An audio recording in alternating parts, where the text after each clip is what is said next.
Bonjour à tous, c'est Antoine qui vous parle. Gabriel, tu sais quoi? Hier, j'ai pris le train pour aller à Lyon et j'ai vécu quelque chose de vraiment bizarre.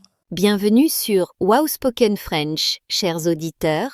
Oh là là, Antoine, tu as l'air très excité. Raconte-moi tout. Qu'est-ce qui s'est passé dans ce train? Alors, écoute bien. Je suis arrivé à la gare à 8 heures du matin. J'ai acheté mon billet au guichet, pas en ligne. La dame au guichet était très gentille.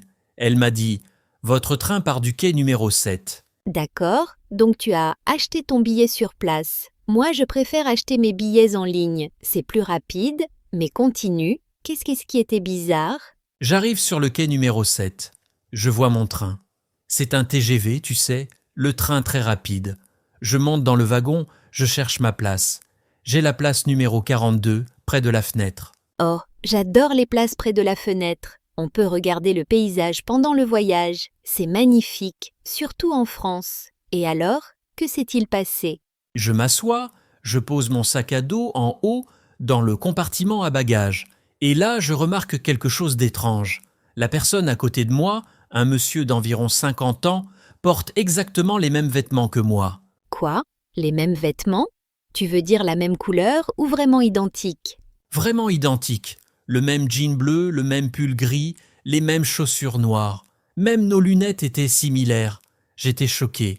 Je ne savais pas quoi dire. Incroyable! Et lui, il a remarqué aussi. Qu'est-ce qu'il a fait? Chers auditeurs, vous avez déjà vécu une situation aussi bizarre? Écrivez-nous dans les commentaires. Oui, il a remarqué. On s'est regardé pendant quelques secondes en silence. Puis on a commencé à rire tous les deux. C'était vraiment drôle et gênant en même temps. Haha, j'imagine la scène. Vous étiez comme des jumeaux. Et après, vous avez parlé ensemble? Oui, on a parlé pendant tout le voyage. Il s'appelle Marc. Il est professeur de mathématiques à Lyon. Il m'a raconté qu'il prend ce train tous les lundis pour aller travailler. Ah, donc c'est un habitué du train. Moi aussi, je connais des gens qui prennent le train tous les jours pour aller au travail. On appelle ça faire le trajet domicile-travail en train. Exactement. Marc m'a expliqué que le train, c'est plus confortable que la voiture. Il peut lire, travailler sur son ordinateur ou simplement se reposer pendant le trajet. C'est vrai, dans le train, on peut faire beaucoup de choses. On ne peut pas faire ça quand on conduit une voiture. Et le voyage durait combien de temps? Environ 2 heures. Paris-Lyon en TGV, c'est rapide. Pendant le trajet, Marc m'a donné beaucoup de conseils sur Lyon. Il m'a dit quel restaurant visiter, quel musée voir. Que c'est gentil. Tu vois, parfois, des coïncidences étranges peuvent créer de belles rencontres. C'est ça qui est magique dans les voyages en train. Oui, tu as raison. Dans le train, on rencontre toujours des gens intéressants. Ce n'est pas comme dans l'avion où tout le monde reste silencieux. Tout à fait. Et dis-moi, le train c'était confortable? Il y avait beaucoup de monde? Le train était très confortable.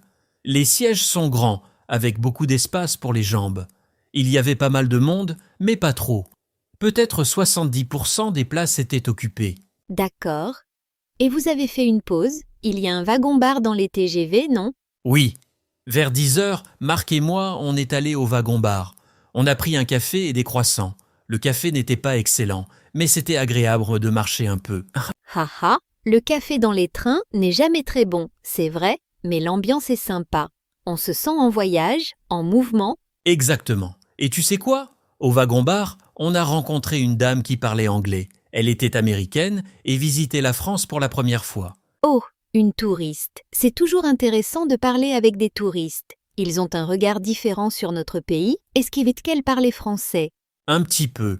Elle disait bonjour, merci, au revoir, les bases quoi. Mais elle était très motivée pour apprendre. Elle nous a posé beaucoup de questions sur la langue française. C'est bien, chers auditeurs. Vous aussi, vous apprenez le français comme cette dame américaine. N'abandonnez pas. Chaque jour, vous progressez un peu plus. Continuez à écouter notre podcast. Oui, continuez. Revenons à mon histoire. Après le café, Marc et moi, on est retournés à nos places. On a regardé le paysage par la fenêtre. C'était magnifique. Ah oui? Qu'est-ce que tu as vu? Décris-nous le paysage. On a vu des champs verts, des petits villages avec des églises, des vaches dans les prairies. À un moment, le train a traversé une forêt. Les arbres étaient si beaux avec leurs couleurs d'automne. Ça doit être splendide. L'automne en France, c'est vraiment une belle saison. Les arbres ont des couleurs rouge, orange, jaune. C'est comme une peinture. C'est exactement ça. Marc m'a dit que ce trajet est l'un des plus beaux de France. Il ne s'en lasse jamais, même après toutes ces années. Je comprends pourquoi. Et ensuite, vous êtes arrivé à Lyon? Oui, on est arrivé à la gare de Lyon-Pardieu vers 10h30. Le train était exactement à l'heure. C'est rare, non? Ah ah. Oui, c'est vrai que parfois, les trains ont du retard. Mais généralement, les TGV sont assez ponctuels. C'est bien que ton train soit arrivé à l'heure. Oui, Marc et moi, on s'est dit au revoir sur le quai. On a échangé nos numéros de téléphone. Il m'a dit « Appelle-moi si tu reviens à Lyon ». Quelle belle histoire! Une amitié née dans un train à cause de vêtements identiques. C'est vraiment unique. Oui, et tu sais ce qui est encore plus drôle? Le lendemain, Marc m'a envoyé un message. Il m'a dit qu'il a changé ses vêtements pour éviter une autre confusion. Ah ah ah ah, c'est excellent. Bon, Antoine, parlons un peu plus du train en général. Pour nos auditeurs, tu peux expliquer comment acheter un billet de train en France. Bien sûr. Alors, il y a plusieurs façons. D'abord, tu peux acheter ton billet en ligne sur le site de la SNCF. C'est la compagnie de train en France. Oui, la SNCF, c'est facile, tu vas sur le site, tu tapes ta ville de départ et ta ville d'arrivée. Ensuite, tu choisis la date et l'heure. Exactement. Le site te montre tous les trains disponibles avec les prix. Parfois, il y a des réductions si tu achètes ton billet longtemps à l'avance. C'est vrai, on peut économiser beaucoup d'argent comme ça. Par exemple, un billet Paris-Lyon peut coûter 100 € le jour même, mais seulement 30 € si tu achètes 3 mois avant. Oui, c'est une grande différence. Tu peux aussi acheter ton billet directement à la gare, au guichet comme j'ai fait, ou alors tu peux utiliser les machines automatiques. Les machines automatiques sont très pratiques. Elles acceptent les cartes bancaires et l'argent liquide, et elles sont disponibles en plusieurs langues. Oui, en anglais, en espagnol, en allemand, en italien. C'est très utile pour les touristes. Chers auditeurs, vous avez des questions sur comment acheter un billet de train? Écrivez dans les commentaires. Bonne idée. Maintenant, parlons des différents types de trains. Antoine, tu peux expliquer? Bien sûr, il y a les TGV, les trains très rapides. Ils vont jusqu'à 300 km/h. Ces trains connectent les grandes villes comme Paris, Lyon, Marseille, Bordeaux. Et puis il y a les TER, les trains régionaux. Ces trains sont plus lents mais ils s'arrêtent dans les petites villes. Ils sont parfaits pour les trajets courts. Exactement.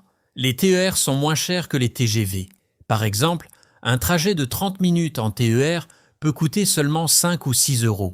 Il y a aussi les intercités. Ce sont des trains qui font des trajets moyens entre les TGV et les TR. Oui, et n'oublions pas les trains de nuit. Ce sont des trains où tu peux dormir pendant le voyage. Il y a des couchettes, des petits lits. Oh, les trains de nuit, j'adore cette idée. Tu montes dans le train le soir, tu dors, et le matin tu arrives dans une nouvelle ville. C'est pratique et économique. Exactement. Tu économises une nuit d'hôtel. Mais attention, les trains de nuit ne sont pas très nombreux en France maintenant. Ils étaient plus populaires avant. C'est vrai, malheureusement. Maintenant, parlons de ce qu'on peut faire dans le train. Antoine, qu'est-ce que tu aimes faire pendant un voyage en train? Moi, j'aime lire. Je prends toujours un livre avec moi. Dans le train, on est tranquille. On peut se concentrer. C'est parfait pour la lecture. Moi aussi, j'adore lire dans le train. Et puis, on peut aussi écouter de la musique, regarder des films sur son téléphone ou sa tablette. Oui, et beaucoup de trains ont maintenant le Wi-Fi. Tu peux travailler, envoyer des emails, regarder des vidéos en ligne. C'est très pratique pour les gens qui travaillent. Ils peuvent être productifs pendant le trajet. Certaines personnes ont même des réunions en vidéo dans le train. Ha ha ha. Oui, mais il faut faire attention. Dans certains wagons, il faut rester silencieux. Ce sont les wagons silence. Ah oui, les wagons silence, c'est une très bonne idée. Dans ces wagons, on ne peut pas parler au téléphone, on ne peut pas faire de bruit. C'est pour les gens qui veulent se reposer ou se concentrer. Exactement. Et il y a aussi des wagons famille où les parents avec des enfants peuvent s'installer. Là, c'est moins strict sur le bruit. Oui, c'est bien pensé. Comme ça, tout le monde est content. Les familles peuvent jouer, parler, et les autres voyageurs peuvent avoir la tranquillité. Tout à fait. Gabriel, tu as déjà eu une expérience bizarre ou intéressante dans un train? Oh oui, un jour, j'étais dans un train pour Nice. C'était l'été, il faisait très chaud, et soudain, la climatisation est tombée en panne. Oh non, ça devait être terrible. C'était horrible. Tout le monde transpirait. Les gens ouvraient les fenêtres, mais ça ne suffisait pas. Le train a dû s'arrêter pendant 1 heure pour réparer la climatisation.